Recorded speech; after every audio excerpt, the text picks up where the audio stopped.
Candi Jago. Arsitektur Candi Jago disusun seperti teras punden berundak. Keseluruhannya memiliki panjang 23,71 meter, lebar 14 meter, dan tinggi 9,97 meter. Badan candi disangga oleh 3 buah teras. Bagian depan teras menjorok dan badan candi terletak di bagian teras ketiga. Atap dan sebagian badan candi telah terbuka. Secara pasti bentuk atap belum diketahui, namun ada dugaan bahwa bentuk atap Candi Jago menyerupai Meru. Pada dinding luar kaki candi dipahatkan relief-relief cerita Kresnayana, Partayana, Arjuna Wiwaha, Kunjaraharna, Anglingdarma. Pada sudut kiri candi, barat laut, terlukis awal cerita binatang seperti halnya cerita Tantri. Cerita ini terdiri dari beberapa panel. Sedangkan pada dinding depan candi terdapat fabel, ada 2 kura-kura yang diterbangkan oleh seekor angsa dengan cara kura-kura tadi menggigit setangkai kayu. Pada teras ketiga terdapat cerita Arjuna Wiwaha. Kita kembali pada klaim yang ada selama ini tentang Manjushri adalah penggambaran Bodhisattva Buddha atau berpandangan ajaran Buddhisme. Hal ini tidak tepat berdasar pada arca Manjushri yang pada awalnya diletakkan pada Candi Jago. Klaim tersebut tidak benar, kata Kresna. Arjuna adalah kata yang tidak ditemukan dalam Buddhisme. Kata itu ada pada Wiracarita epos Mahabharata dan Ramayana, sedangkan cerita Kunjaraharna, Anglingdarma adalah cerita asli Nusantara. Begitu juga perlambangan untuk fabel pada bentuk angsa dan kura-kura adalah cerita asli Nusantara. Mari kita lihat lebih jauh tentang epos tersebut. Mahabharata. Sansekerta, Mahabharatam, adalah salah satu dari 2 utama epos Sansekerta. Anggapan selama ini berasal dari India kuno. Yang lainnya adalah Ramayana. Secara tradisional, penulis dari Mahabharata dikaitkan dengan Vyasa. Ada banyak upaya untuk mengungkap sejarah dan perkembangannya. Beberapa penelitian mengungkap teks tertua diperkirakan ada sekitar 400 SM, meskipun asal-usul epik mungkin jatuh antara abad ke-8 dan 9 SM. Teks ini mungkin mencapai bentuk akhirnya pada awal periode Gupta c. abad ke-4 Masehi. Intisari kitab dapat diterjemahkan sebagai kisah besar dinasti Bharata. Menurut kitab Mahabharata itu sendiri, kisah ini disebut hanya Bharata dari versi pendek 24.000 ayat. Dari penjelasan tentang Mahabharata tersebut juga kita bisa memahami bahwa penggambaran arca Manjushri yang awalnya diletakkan di Candi Jago tidak dapat disimpulkan sebagai ajaran Buddha dan Hindu. Hal ini diperkuat dengan beberapa penelitian mengungkap teks tertua diperkirakan ada sekitar 400 SM yang pada saat itu kedua agama tersebut masih belum berkembang. Apalagi sampai menyebar ke Nusantara Indonesia. Pada penjelasan prasasti Manjushri yang beredar selama ini tertera kalimat Raja Kertanagara untuk menghormati ayahandanya, Raja Wisnuwardana. Kalimat lengkapnya seperti ini. Candi ini mula-mula didirikan atas perintah Raja Kertanagara untuk menghormati ayahandanya, Raja Wisnuwardana, yang mangkat pada tahun 1268. Dan kemudian Adityawarman mendirikan candi tambahan dan menempatkan arca Manjushri. Siapakah nama itu, bagaimana sejarahnya? Mari kita sedikit mengetahuinya. Wisnuwardana, lahir, tidak diketahui, wafat, Singhasari 1268 adalah raja kerajaan Tumapel yang kemudian terkenal dengan nama kerajaan Singhasari. Ia memerintah pada tahun-tahun 1248 sampai tahun 1268 bergelar Sri Jaya Wisnuwardana Sang Mapanji Seminingrat Sri Sakala Kalana Kulama Dumardana Kamaleksana, menurut prasasti Maribong. Dalam kitab Nagara Kretagama juga menyebutkan adanya pemerintahan bersama antara Wisnuwardana dan Narasingamurti yang diibaratkan seperti Wisnu dan Indra. Namun bedanya, Wisnuwardana naik tahta menggantikan Anusapati tahun 1248, bukan menggantikan Tohjaya tahun 1250. Menurut prasasti Mula Malurung, Wisnuwardana mempersatukan kembali kerajaan Tumapel dengan Kadiri sepeninggal Tohjaya. Berita ini tidak pernah disinggung dalam Pararaton ataupun Nagara Kretagama. Kiranya sepeninggal Ken Arok terjadi perpecahan yang menyebabkan Kadiri pisah dari Tumapel. Tahun kematian Wisnuwardana menurut Pararaton, sedangkan menurut Nagara Kretagama kedua naskah menyebutkan Wisnuwardana dicandikan di Waleri sebagai Siwa dan di Jajago. Penjelasan Candi Jago bukan Candi Buddha telah dijelaskan di atas oleh penulis. Pada keterangan tentang Wisnuwardana yang ada pada kitab Nagara Kretagama menyebutkan adanya pemerintahan bersama antara Wisnuwardana dan Narasingamurti yang diibaratkan seperti Wisnu dan Indra. Dua kata tersebut Wisnu dan Indra jelas tidak menampilkan ajaran Buddhis. Hal tersebut ditegaskan pada Wisnuwardana dicandikan di Waleri sebagai Siwa. Kita akan kaji pada penulisan ulasan prasasti Manjushri yang beredar selama ini pada kata atau kalimat. Isi prasasti ini tentang penempatan sebuah arca Manjusri oleh Aditya Warman di tempat pendarmaan Jina pada tahun AK 1265. Siapakah nama itu, bagaimana sejarahnya? Mari kita sedikit mengetahuinya. Aditya Warman adalah Raja Malayapura, negara bagian di tengah Sumatera. Dia adalah sepupu Jayanegara, Raja Majapahit dan cucu dari Tribuana Raja, Raja Melayu Raya. Aditya Warman dianugerahi Menteri Senior Majapahit, Hureda Mantri, dan digunakan otoritas ini untuk meluncurkan Majapahit rencana ekspansi militer dan menaklukkan wilayah pantai timur Sumatera. Aditya Warman kemudian mendirikan dinasti kerajaan Minangkabau di Pagaruyung dan memimpin wilayah Sumatera bagian tengah untuk mengambil kendali dari perdagangan emas. Aditya Warman lahir sekitar di Trowulan, Jawa Timur, ibu kota kerajaan Majapahit, seperti yang tercatat dalam puisi dari Pararaton. Menurut Kuburajo prasasti ditemukan di Limaukaum, Sumatera Barat. Ibu Aditya Warman adalah Dara Jingga, putri dari Darmasraya, dan ayahnya adalah Majapahit bangsawan Atwaya Warman.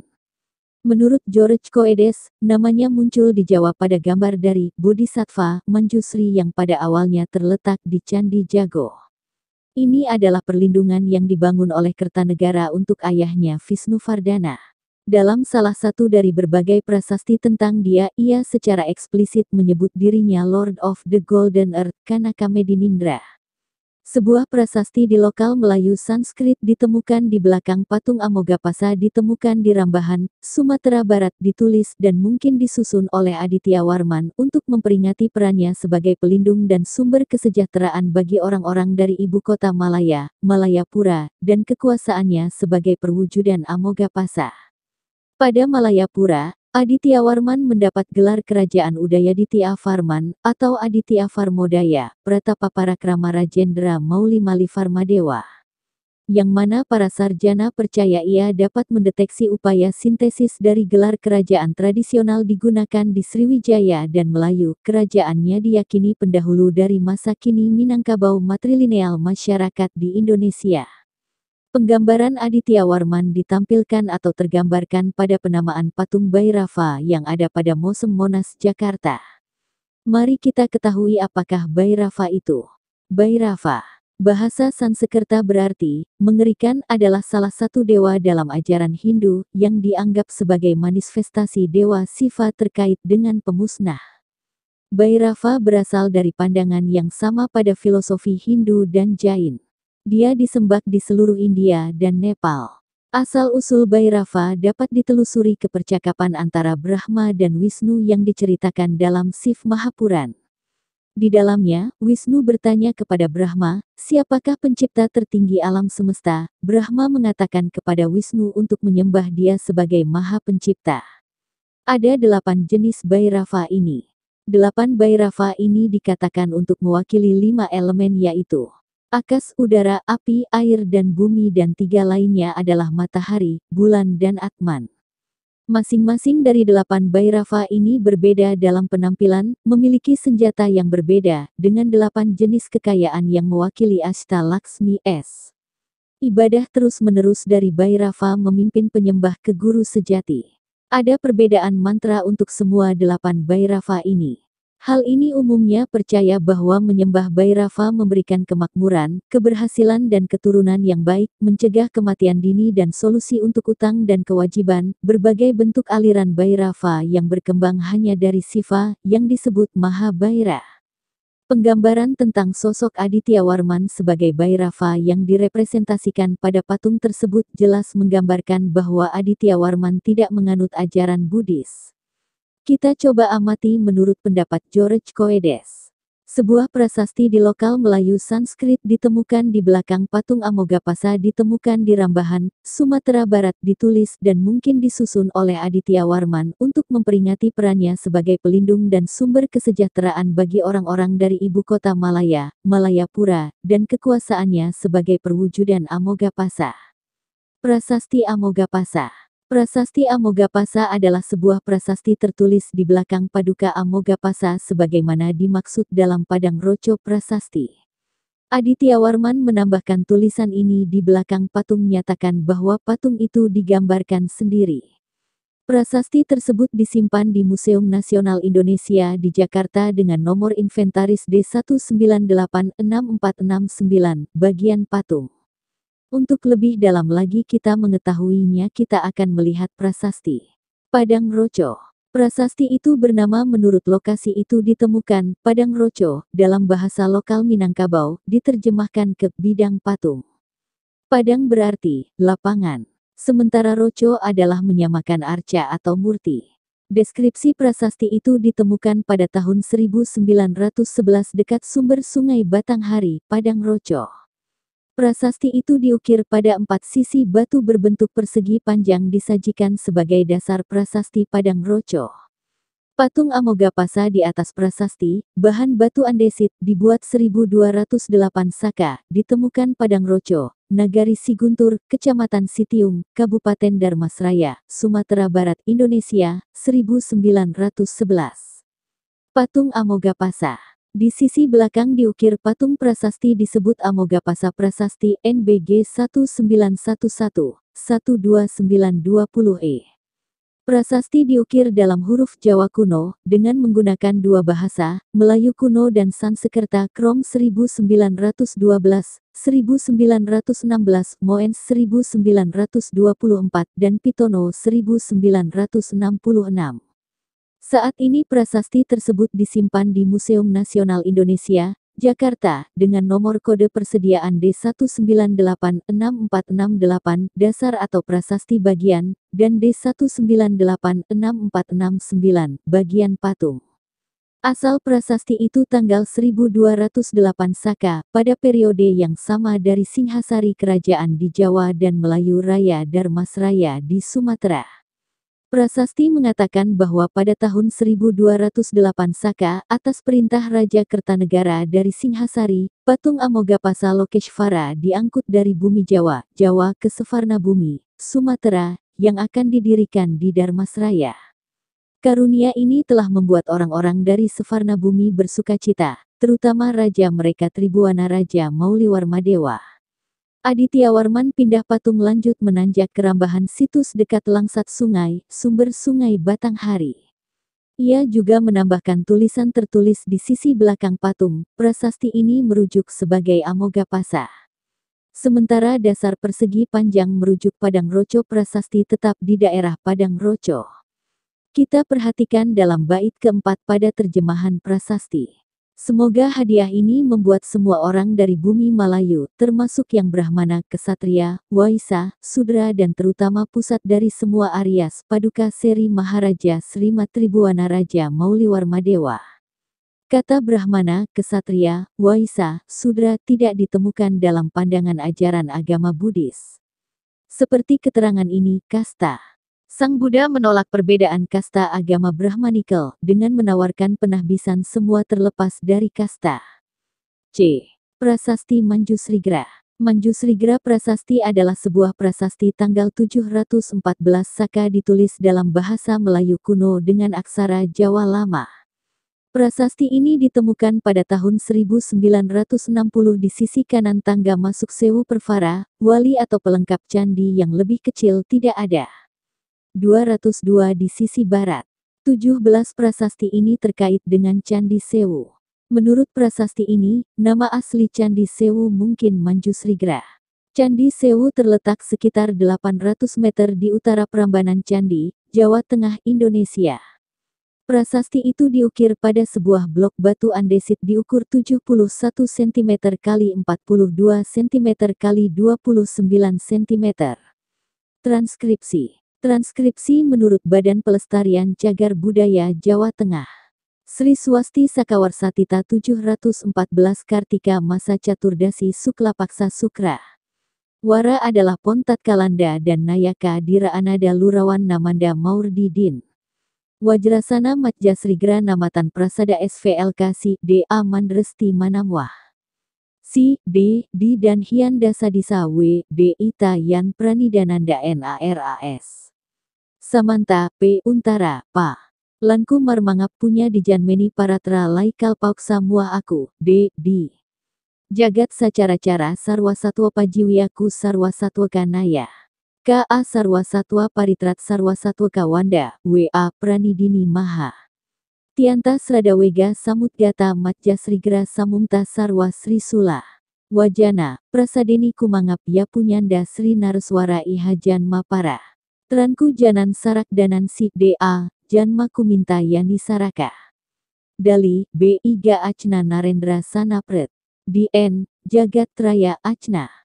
Daku Junjun Nitya Dinjameni Paratra Lai Baran Karya Mahabara Aku Muah Susarati, Swa M. Ikarya K. Daksaku Samiwitaku Partama N. Suami Bakti, D. Abedia Palabukti Anindita Palapunyaku Bukti Ya dari Acna Nareswara Dinjan Maga.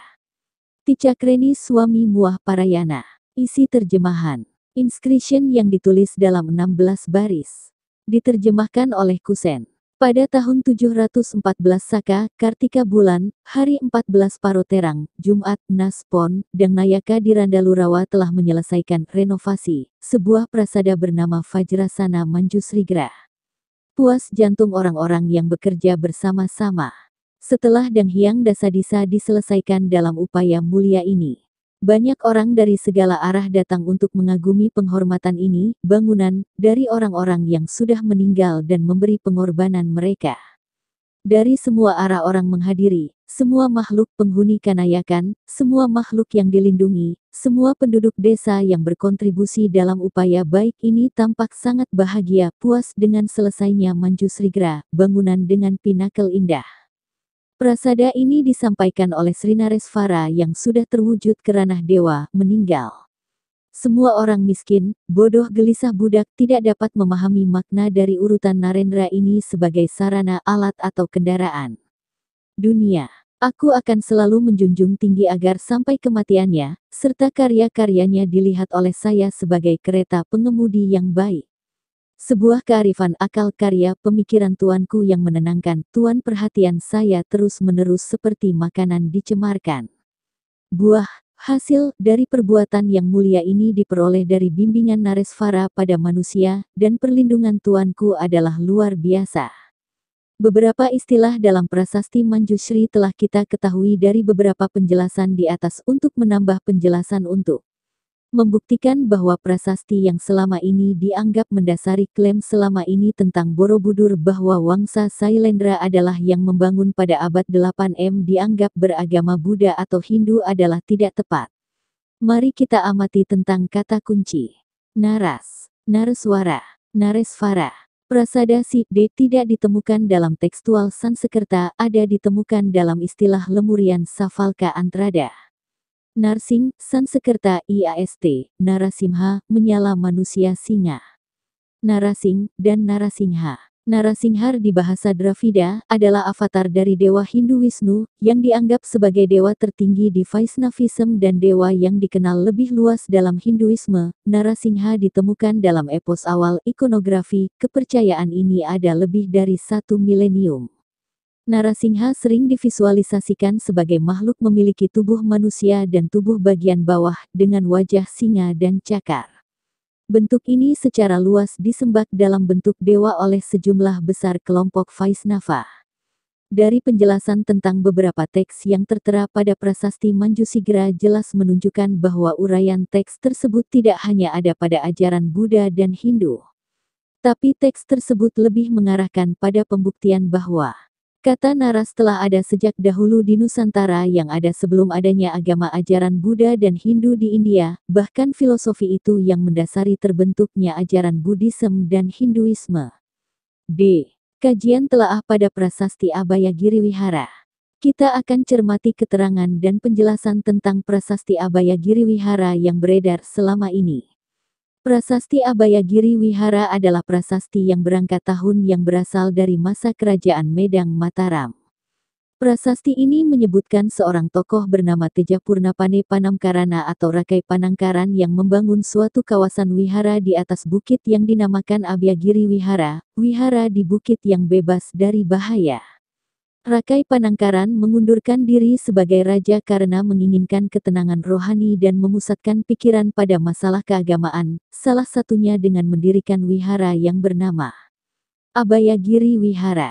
Prasasti yang ditemukan di kawasan Bukit Ratu Boko ini dikaitkan dengan keberadaan situs Ratu Baka, ditemukan pula arca Durga, Ganesha dan Yoni. Tampaknya, kompleks ini kemudian diubah menjadi keraton dilengkapi benteng pertahanan bagi raja bawahan, vasal, yang bernama Rakai Walaing Pukumbayoni.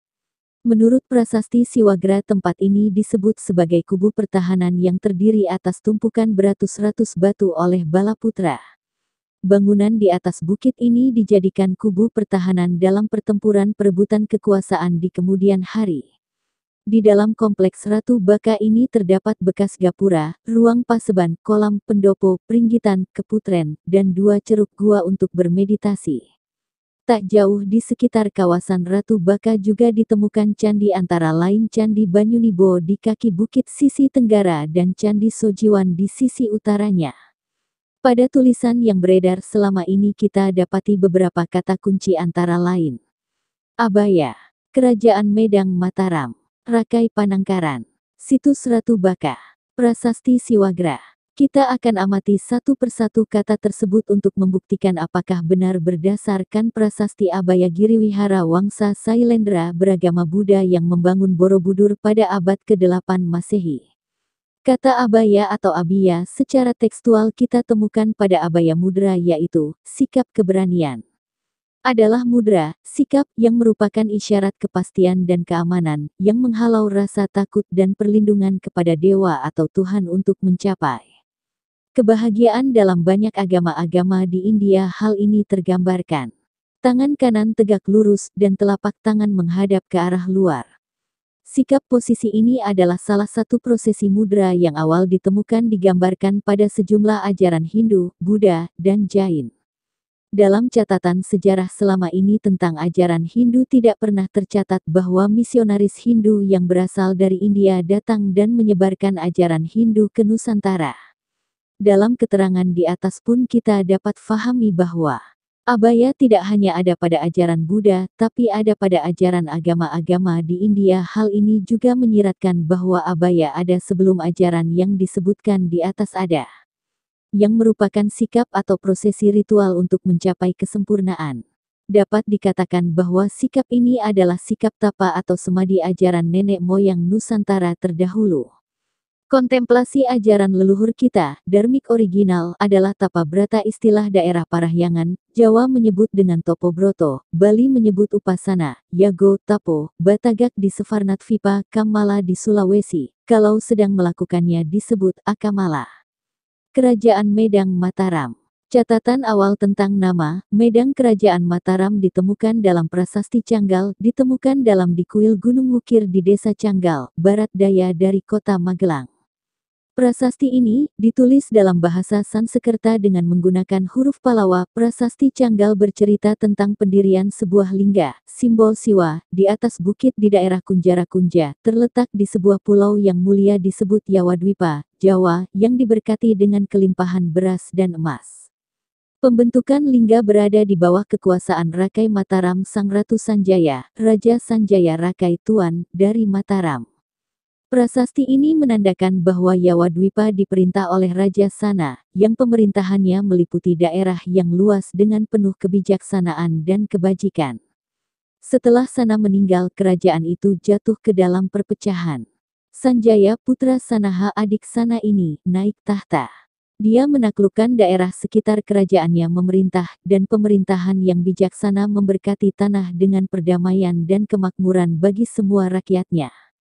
Satu-satunya sumber asing menyebutkan Medang ditemukan dari prasasti Filipina, tanggal 822 Saka. Tidak ada catatan tertulis yang komprehensif yang telah bertahan di Jawa kecuali jumlah prasasti-prasasti yang ditulis pada batu atau pelat tembaga. Prasasti ini paling sering mencatat kejadian politik dan agama dari para penguasa.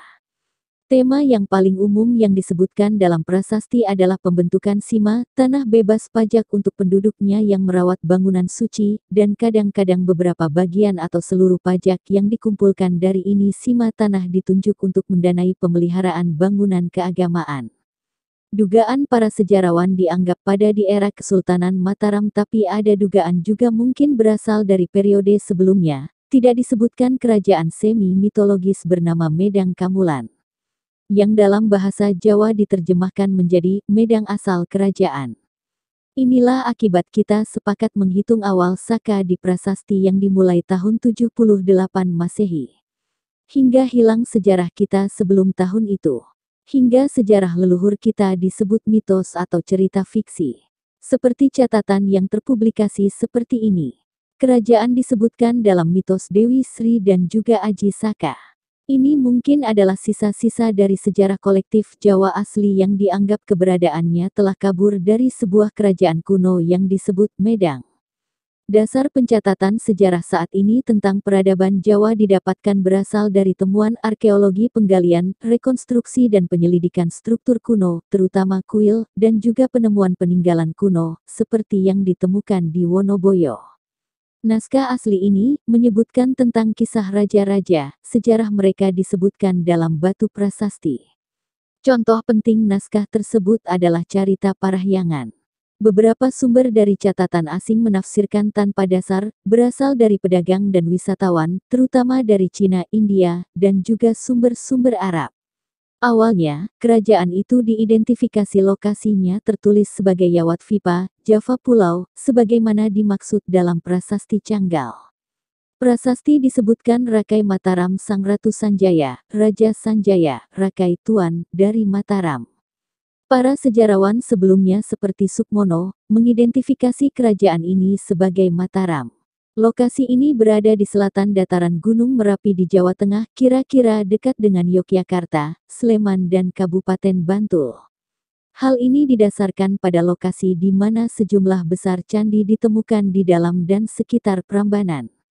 Nama Medang muncul kemudian di prasasti Jawa Timur seperti pada Anjuk Ladang dan prasasti Batu Minto, prasasti Paradah dan beberapa prasasti lain yang ditemukan di Surabaya.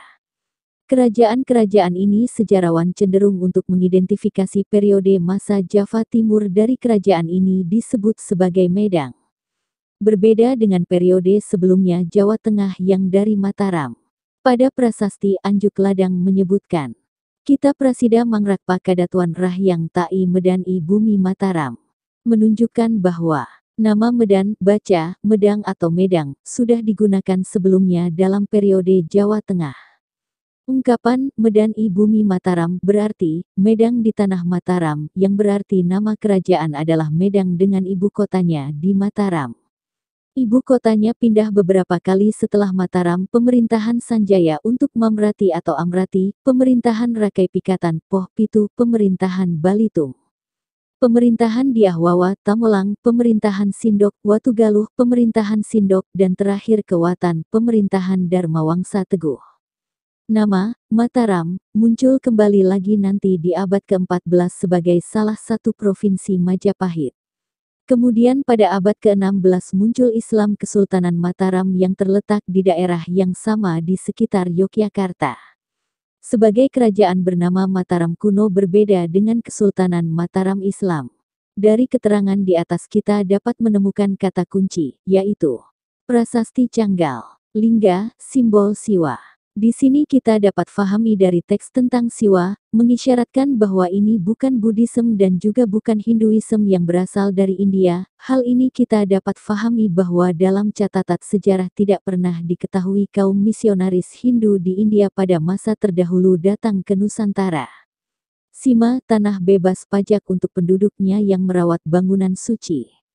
Kata Sima adalah kata yang sering ditemukan di beberapa prasasti, yang secara garis besar dapat disimpulkan bahwa prasasti yang tertulis kata tersebut juga angka tahun dan terkadang juga tertulis nama raja adalah sebuah deklarasi raja atau penguasa pada tahun. Tertulis di prasasti adalah pernyataan deklarasi raja untuk merawat bangunan suci, dengan menghadiahkan bebas membayar pajak tanah kepada desa atau penduduk suatu daerah yang merawat bangunan suci.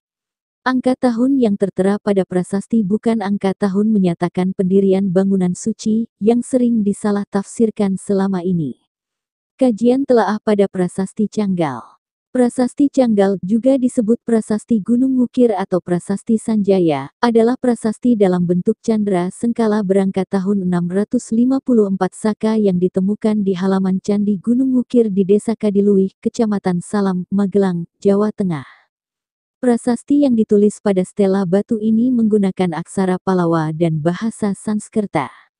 Prasasti dipandang sebagai pernyataan diri Raja Sanjaya sebagai seorang penguasa universal dari Kerajaan Mataram kuno. Prasasti ini menceritakan tentang pendirian lingga, lambang Siwa, di desa Kunjarakunja oleh Sanjaya. Diceritakan pula bahwa yang menjadi raja mula-mula adalah Sana, kemudian digantikan oleh Sanjaya anak Sanaha, saudara perempuan Sana. Terjemahan bebas isi prasasti adalah sebagai berikut. Bait 1. Pembangunan lingga oleh Raja Sanjaya di atas gunung. Bait 2-6 Pujaan terhadap Dewa Siwa, Dewa Brahma, dan Dewa Wisnu. Bait 7, Pulau Jawa yang sangat makmur, kaya akan tambang emas dan banyak menghasilkan padi. Di pulau itu didirikan Candi Siwa demi kebahagiaan penduduk, dengan bantuan dari penduduk Kunjarakunja desa. Bait 8-9, Pulau Jawa yang dahulu diperintah oleh Raja Sana, yang sangat bijaksana. Adil dalam tindakannya, perwira dalam peperangan, bermurah hati kepada rakyatnya. Ketika wafat negara berkabung, sedih kehilangan pelindung. Bait 10-11 Pengganti Raja Sana yaitu putranya bernama Sanjaya yang diibaratkan dengan matahari. Kekuasaan tidak langsung diserahkan kepadanya oleh Raja Sana, tetapi melalui kakak perempuannya, Sanaha. Bait 12 Kesejahteraan, keamanan, dan ketentraman negara. Rakyat dapat tidur di tengah jalan, tidak usah takut akan pencuri dan penyamun atau akan terjadinya kejahatan lainnya. Rakyat hidup serba senang.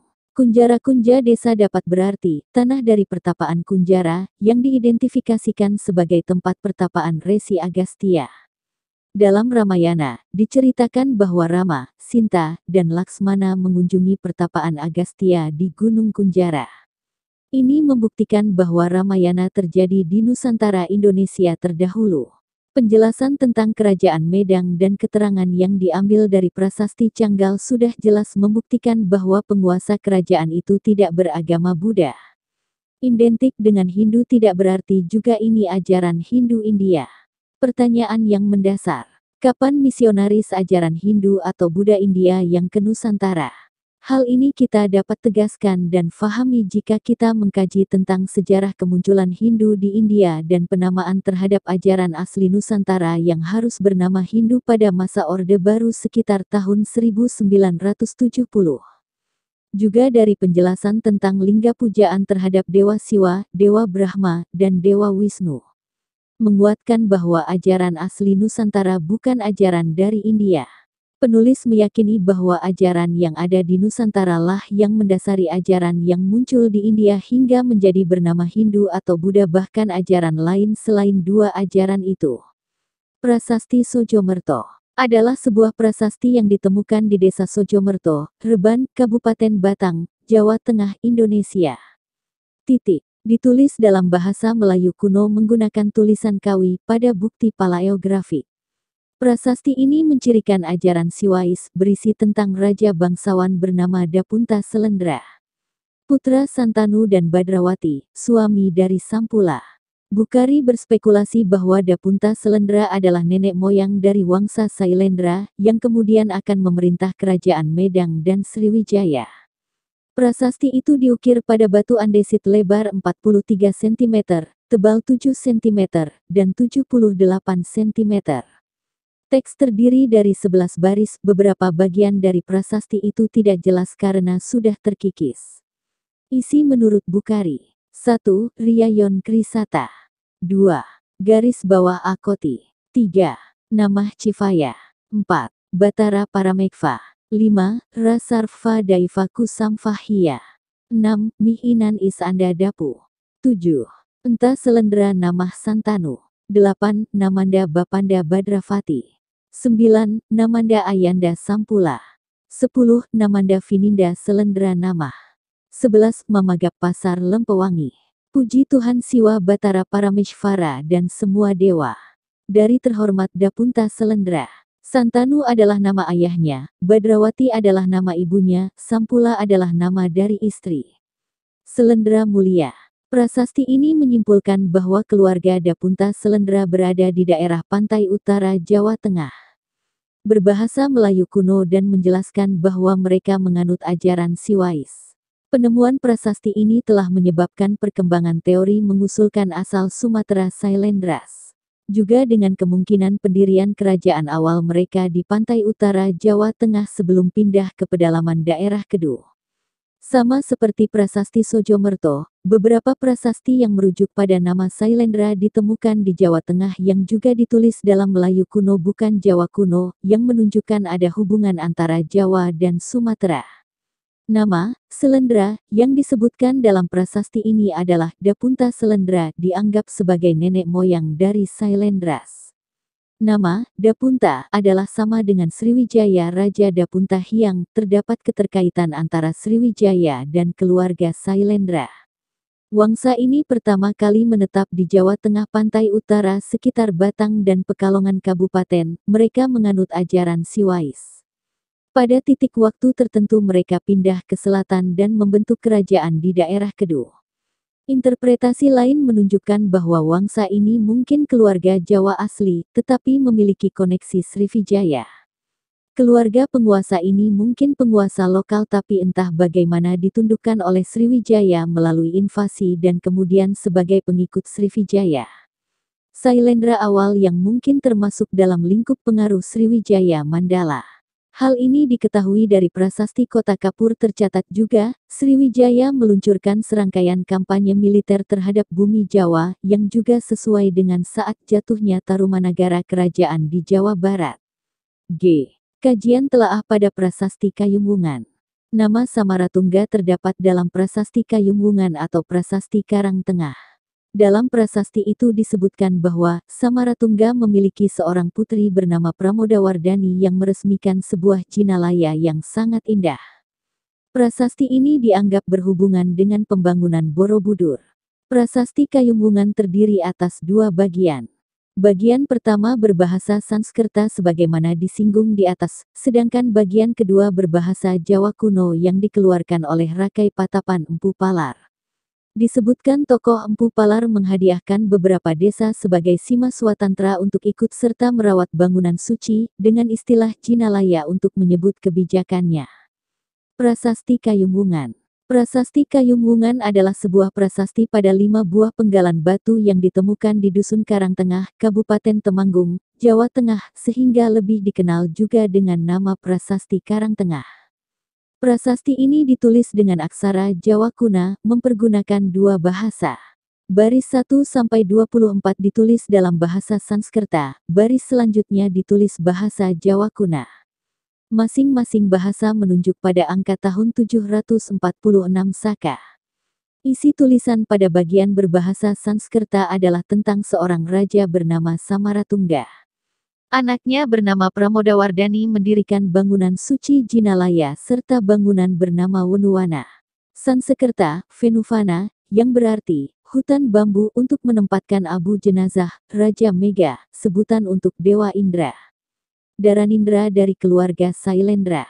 Bagian Jawa Kuna menyebutkan bahwa pada 10 Kresnapaksa bulan Jeyesta tahun 746 Saka, Rakai Patapan Empu Palar meresmikan tanah atau sawah di Kayumwungan menjadi tanah sima atau tanah perdikan, daerah bebas pajak. Kasparis mengaitkan bangunan Wonowwana ini dengan bangunan Mendut, sedangkan Sukmono mengaitkannya dengan bangunan Suci Ngawen atas dasar persamaan bunyi nama. Sementara bangunan yang disebut Jinalaya diduga merujuk kepada kebijakan atau deklarasi raja untuk kebijakan perawatan Bangguan Borobudur. Kajian telaah pada Prasasti Ligor. Prasasti ini terdapat di Amarat, Thailand Selatan, Semenanjung Malaya. Prasasti ini ditulis dan diukir pada dua sisi. Bagian pertama disebut Ligor A Prasasti atau juga dikenal sebagai Vyangsa Prasasti, sementara di sisi lain disebut Ligor B Prasasti yang ditulis dalam naskah Kawi. The Ligor B Prasasti mungkin ditulis oleh Maharaja Dyah Pancapana Karyana Panamkarana, Raja Dinasti Shailendra. Prasasti ini terhubung ke Sriwijaya dan Dinasti Shailendra. Ligor A Prasasti ini menceritakan tentang seorang Raja Sriwijaya yang bernama Dharmasetu, raja yang termasyhur di dunia, yang membangun Caitya Trisamaya untuk Kajara. Sementara Ligor B Prasasti, ditulis dalam aksara Kawi, berisi informasi tentang seorang raja bernama Vishnu yang memegang gelar Sri Maharaja, dari Ailendra Vamsa dipuji sebagai Esa Varimadavimatana, pembunuh musuh arogan tanpa jejak apapun. Ada beberapa penafsiran yang berbeda mengenai raja yang disebutkan di Ligor B Prasasti.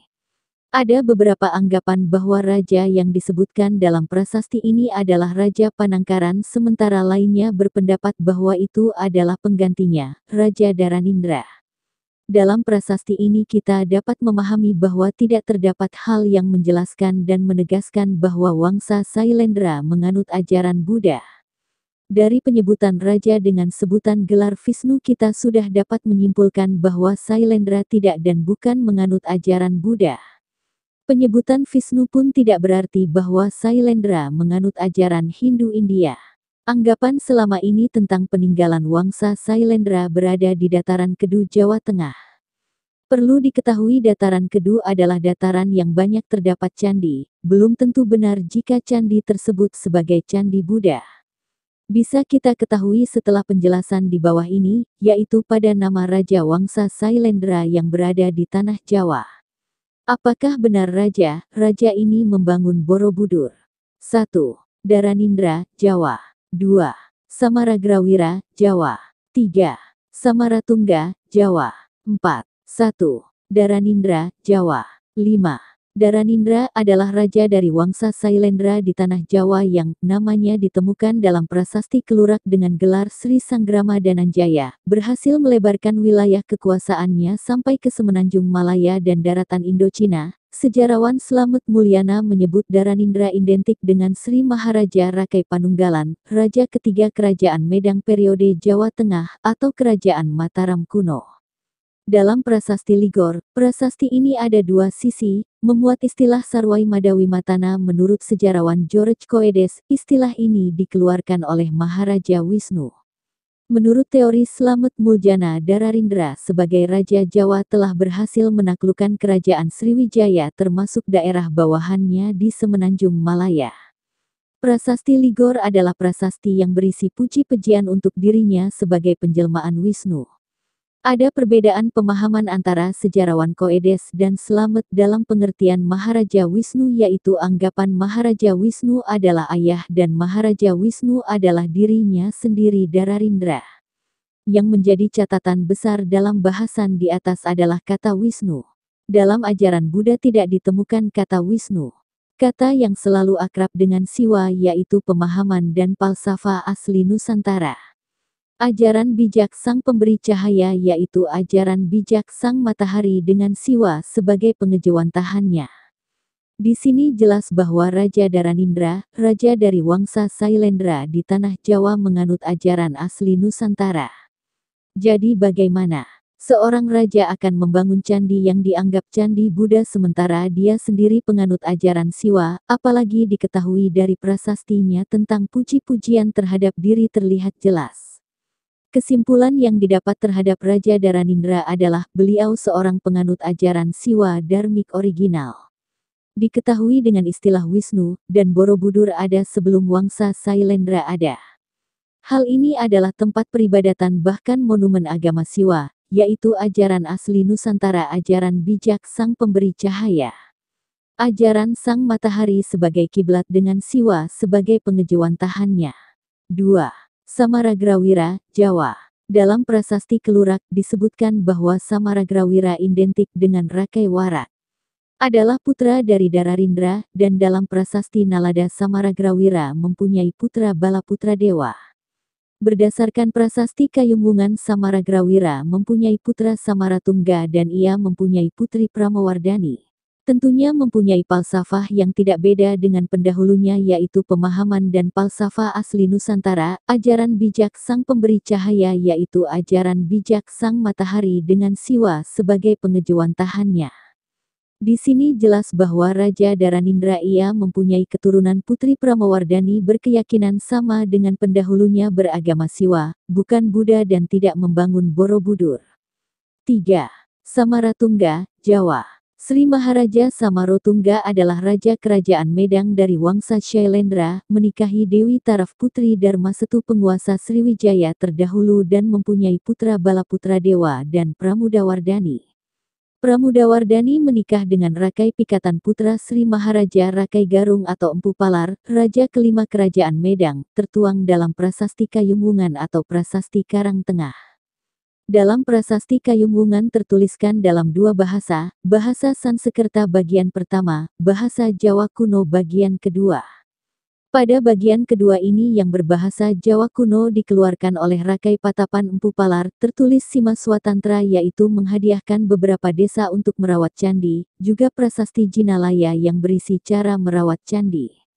Nama Empu Palar tertulis dalam prasasti Gandasuli, yaitu Dangkarayan Patapan Sida Busu Pelar gelar terakhir Empu Palar adalah Haji. Untuk mengungkap tentang Candi Borobudur dan candi lainnya kita dapat fahami dari beberapa prasasti.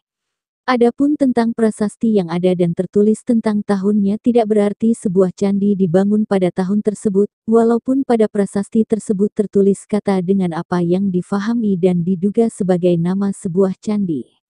Untuk tulisan dan aksara serta bahasa pada prasasti kita dapat mengetahui masa ditulisnya juga, sebuah pengkabaran tentang sesuatu yang tertera di prasasti tersebut, berkenaan dengan candi dan prasasti kita bisa amati dari penulisannya serta bahasa. Pemahaman banyak sejarawan terdahulu terdapat bias dan kabur dalam mengartikan antara kata merawat dan membangun pada tulisan yang terdapat di prasasti, di sini penulis coba menafsirkannya yaitu 1. Prasasti Canggal juga disebut Prasasti Sanjaya atau Prasasti Gunung Wukir, yang ditemukan di halaman Candi Gunung Wukir di Desa Kadiluih, Kecamatan Salam, Magelang, Jawa Tengah. Prasasti berbentuk candra sengkala tertulis angka 654 Saka, ditulis pada stela batu menggunakan aksara Palawa dan bahasa Sansekerta. Prasasti ini dipandang sebagai pernyataan diri Raja Sanjaya sebagai penguasa universal dari Kerajaan Mataram kuno. Prasasti ini menceritakan tentang lingga atau lambang Siwa di desa Kunjara Kunja, tertulis pula tentang raja awal yaitu Sana, kemudian digantikan oleh Sanjaya anak Sanaha saudara perempuan Sana. Terjemahan bebas prasasti sebagai berikut. Bait 1. Pembangunan lingga oleh Raja Sanjaya di atas gunung. Bait 2-6 Pujaan terhadap Dewa Siwa, Dewa Brahma, dan Dewa Wisnu. Bait 7 Pulau Jawa yang sangat makmur, kaya akan tambang emas dan banyak menghasilkan padi. Di pulau itu didirikan Candi Siwa demi kebahagiaan penduduk dengan bantuan dari penduduk Kunjara Kunja desa. Bait 8-9 Pulau Jawa yang dahulu diperintah oleh Raja Sana, yang sangat bijaksana, adil dalam tindakannya, perwira dalam peperangan, bermurah hati kepada rakyatnya ketika wafat negara berkabung, sedih kehilangan pelindung. Bait 10-11 Pengganti Raja Sana yaitu putranya bernama Sanjaya yang diibaratkan matahari, kekuasaan tidak langsung diserahkan kepadanya oleh Raja Sana tetapi melalui kakak perempuannya, Sanaha. Bait 12 Kesejahteraan, keamanan, dan ketentraman negara, rakyat dapat tidur di tengah jalan, tidak usah takut akan pencuri dan penyamun atau akan terjadi kejahatan lainnya, rakyat hidup serba senang. Pada prasasti Canggal kita dapatkan beberapa poin kata kunci yaitu pada tahun Sanjaya berkuasa, pemujaan dilakukan kepada Dewa Siwa, Dewa Brahma, dan Dewa Wisnu. Hal ini menjelaskan bahwa Sanjaya bukan beragama Buddha. Perlu diingat pula, Dewa yang disebut di atas adalah dewa yang bukan versi Hindu tapi versi asli kepercayaan Nusantara. Hal ini bisa ditegaskan dengan penghormatan Sanjaya kepada Sana diibaratkan seperti matahari bait 10-11. Di dalam Hindu versi India dan Buddha tidak ditemukan ikonografi atau simbol matahari sebagai sesuatu yang tinggi dalam pemujaan. Pada bait 7 tertulis di pulau itu didirikan Candi Siwa, di sini kata didirikan mempunyai arti maksud telah didirikan, atau juga bukan akan didirikan, yaitu kata penghormatan kepada nenek moyang terdahulu, yang juga menjelaskan bahwa nenek moyang kami dari masa terdahulu sudah membangun candi megah ini adalah bahasa prestise. Bahasa bergengsi yang berusaha mengangkat derajat diri si pemberi pengumuman dengan menyebutkan salah satu kehebatan terdahulunya, bahwa dari dahulu keturunan kami sudah hebat. Begitu yang ingin disampaikan pada arti kata tertulis di pulau itu didirikan Candi Siwa. Sedangkan pada bait 1, pembangunan lingga oleh Raja Sanjaya di atas gunung. Di sini Sanjaya menjelaskan bahwa ia menandai candi yang sudah ada dengan membuat tanda sebuah batu lingga. Lingga adalah batu tegak yang mempunyai arti simbol maskulinitas atau kejantanan bagi seorang pria.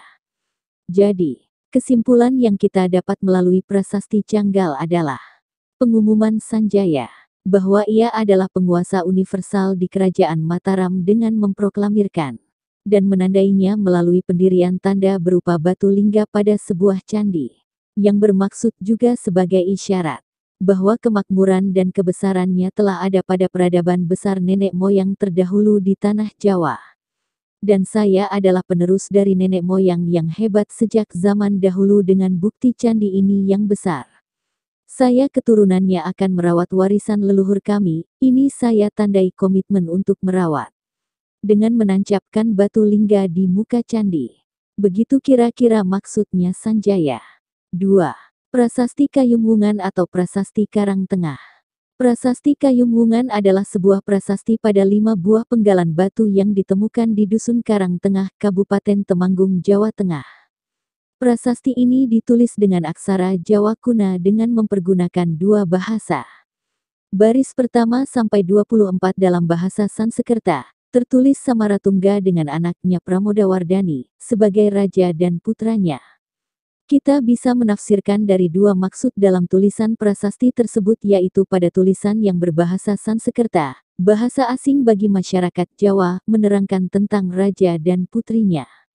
Dengan bahasa Sanskerta yaitu bahasa pengumuman kepada asing atau bahasa dunia, juga sebagai bahasa yang dianggap bergengsi pada masa itu, pada masa sekarang bisa disebut bahasa Inggris.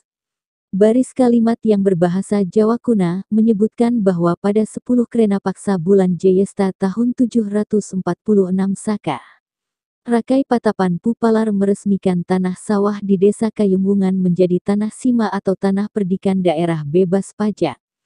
Tertulis juga kalimat Jinalaya, Wunuwana dan tersirat pengertian suatu tempat untuk menempatkan abu jenazah, Raja Indra. Pada baris tersebut tertulis juga kalimat Jinalaya, Wunuwana. Mengapa pada bagian ini ditulis dengan bahasa Jawa atau bahasa lokal? Karena ini diperuntukkan untuk orang lokal yang akan merawat. Jadi, pengertian Jinalaya condong kepada tata cara merawat, tidak membangun. Karena jika ditafsirkan membangun, apa gunanya diumumkan kepada halayak umum jika baru rencana apalagi dalam bahasa Sanskerta. Kata Wunuwana atau hutan bambu adalah menjelaskan posisi atau tempat candi yang sudah ada. Raja Indra adalah sebutan dengan bahasa penghormatan untuk para raja yang akan wafat dan abunya ditempatkan di candi. Kata Indra mempunyai pengertian cahaya, yaitu personifikasi manusia yang melaksanakan pengabdian dan perlambang wakil dari sang pemberi cahaya, yaitu sang matahari. Inti dari isi prasasti Kayung Wungan adalah deklarasi perawatan Kamulan Bumi Sambara oleh Empu Palar atau Samaratungga kepada Pramodawardhani, dengan menetapkan Sima Swatantra yaitu menghadiahkan beberapa desa untuk merawat Kamulan Bumi Sambara. Empu Palar atau Samaratungga juga menetapkan Jinalaya.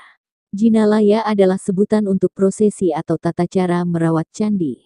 Bahasa sekarang adalah SOP. Untuk maintenance candi, Standard of Prosedur Perawatan Candi. 3. Prasasti Tri Tepusan. Prasasti dari masa kerajaan Mataram kuno menyebut tokoh Sri Kahulunan yang telah menetapkan beberapa desa sebagai daerah untuk merawat tempat suci. Kamulan I Bumi Sambara, nama asli Borobudur adalah Buana Sakapala. 4. Prasasti Sivagra. Prasasti yang bertuliskan angka 778 Saka, dikeluarkan oleh Dyah Lokapala setelah berakhirnya pemerintahan Rakai Pikatan. Prasasti ini menyebutkan deskripsi kelompok Candi Agung yang dipersembahkan untuk Dewa Siwa.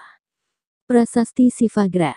Prasasti ini menjelaskan pada kita bahwa yang dimaksud kelompok Candi Agung adalah candi-candi yang berada di sekitar Candi Prambanan. Jadi, jelas bahwa candi-candi tersebut diperuntukkan untuk Dewa Siwa, adalah candi asli Nusantara. 5. Prasasti Nalada. Prasasti ini terdapat di Nalada, Bihar India bertuliskan angka 860. Penafsiran terhadap prasasti ini adalah, Sri Maharaja di Suwarna Dwipa, Balaputra Dewa anak Samargrawira cucu dari Sailendra Vamsatilaka, Mustika keluarga Sailendra, dengan julukan Sri Viravairimatana, pembunuh pahlawan musuh Raja Jawa yang menikah dengan Taraf Putra Darmasetu. Prasasti Nalada adalah bukti bahwa Wangsa Sailendra berkuasa sampai ke India.